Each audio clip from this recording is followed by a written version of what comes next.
हाय बेचारी बहू। सरिता की शादी एक अच्छे परिवार में हुई है।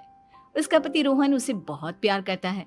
घर में उसकी सास शांति और ननद मीनाक्षी भी है, जो सरिता के किसी काम में दखल अंदाजी नहीं करती। लेकिन फिर भी सरिता को ऐसा लगता है कि दुनिया की सबसे ज्यादा बेचारी बहू वही है और सबसे ज्यादा अत्याचार उसी पर हो रहा है। माँ जी, ये लीजिए आपकी चाय।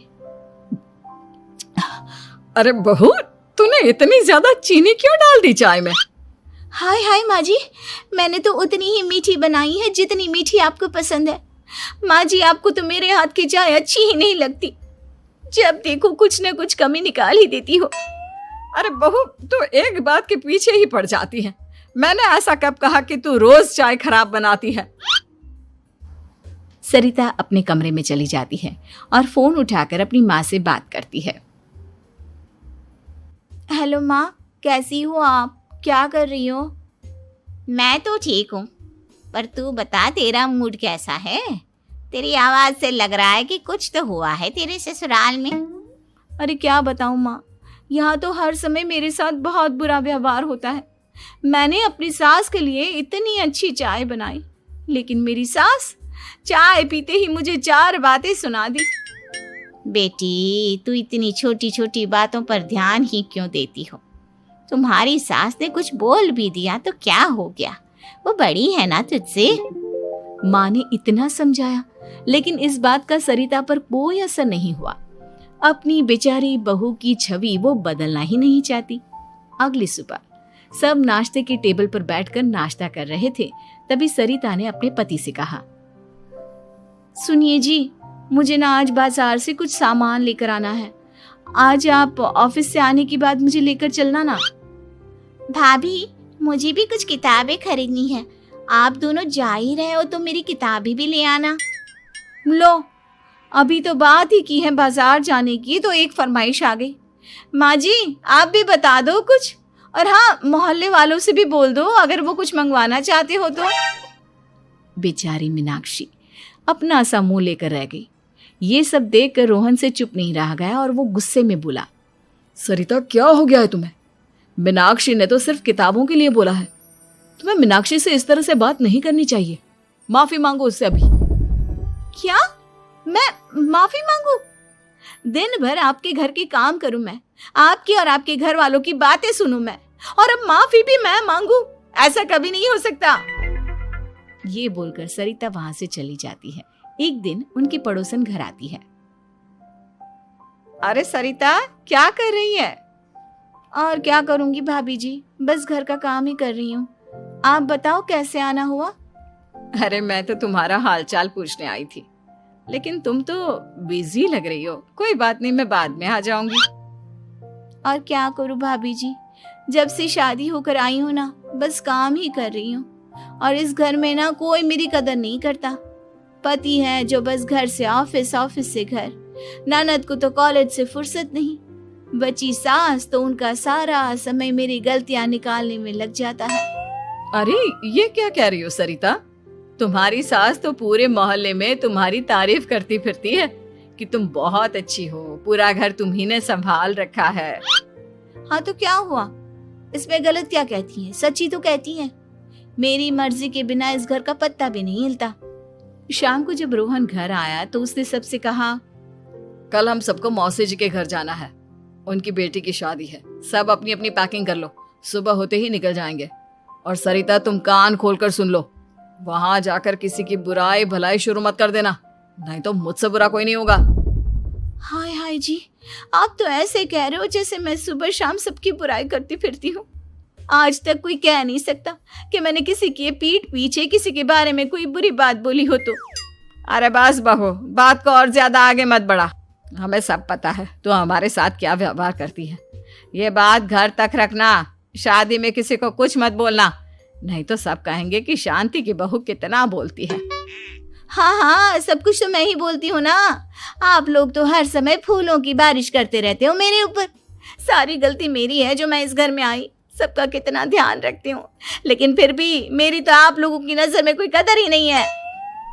अगली सुबह सब लोग मौसी जी के घर पर चले जाते हैं। वहां पर शादी का माहौल होता है, सब जगह चहल पहल होती है, बहुत सारे मेहमान आए हैं।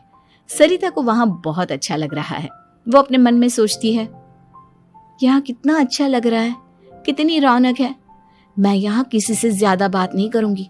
अगर मेरे मुंह से कुछ ऐसा वैसा निकल गया तो रोहन जी तो मुझसे गुस्सा हो जाएंगी। सरिता ये सब सोच ही रही थी कि वहां रोहन की कजिन साक्षी आ गई और सरिता से बोली, आप सरिता भाभी हो ना? जितना आपके बारे में सुना था आप तो उससे भी ज्यादा सुंदर हो। हाँ वो तो है, मेरी सुंदरता की तारीफ सब करते हैं। मेरे मायके में तो सब यही बोलते हैं कि रोहन जी की किस्मत बहुत अच्छी है जिन्हें मैं मिली। लेकिन आप कौन है? मैंने आपको पहचाना नहीं। मैं रोहन भैया की कजिन हूँ। आपकी शादी पर नहीं आ पाई थी ना, इसलिए आप मुझसे मिली नहीं कभी। शांति मौसी और मीनाक्षी आपकी बहुत तारीफ करते हैं। क्या कहा तुमने? मेरी तारीफ? कभी नहीं। मेरे ससुराल वाले कभी मेरी तारीफ कर ही नहीं सकते। मैं इतनी अच्छी हूँ, मेहनती हूँ, लेकिन उन्हें तो मेरी कदर ही नहीं। सारा दिन घर का काम करती हूँ, फिर भी मेरी सास ना मुझे सुनाती रहती है और पति भी मेरी सास की साइड लेते हैं। ना कभी बाहर ले जाते हैं ना कहीं घुमाने। अगर घुमाने के लिए कभी बोल भी देना तो उनकी बहन बीच में आ जाती है। मैं कैसे रह रही हूँ उस घर में ये मैं ही जानती हूँ। सरिता की ये बातें सुनकर साक्षी को बड़ी हैरानी हुई। अब वो हर किसी के सामने अपनी बढ़ाई और ससुराल वालों की बुराई करने लगी। रोहन और शांति को सरिता पर बहुत गुस्सा आया, लेकिन वो चुप रहे। अगले दिन जब वो अपने घर पर आए, सरिता, तुमने क्यों सबके सामने मेरी इज्जत का तमाशा बनाया? तुमसे बोला था ना कि चुप रहना। अजी ऐसा भी क्या कह दिया मैंने जो इतना भड़क रहे हो? तुम जहां जाती हो अपना रोना शुरू कर देती हो, कभी किसी दूसरे की बात ही नहीं सुनती, बस अपनी कहती रहती हो। तुमने सबके सामने हमारा तमाशा बनाकर रख दिया है। हे भगवान, मुझे अपने पास बुला ले। जिस घर में मेरी कदर ही नहीं उस घर में मेरा क्या काम? अरे क्या करूंगी मैं यहाँ रहकर? जो भी आता है मुझे सुनाकर चला जाता है। मैं तो किसी से कुछ नहीं कहती।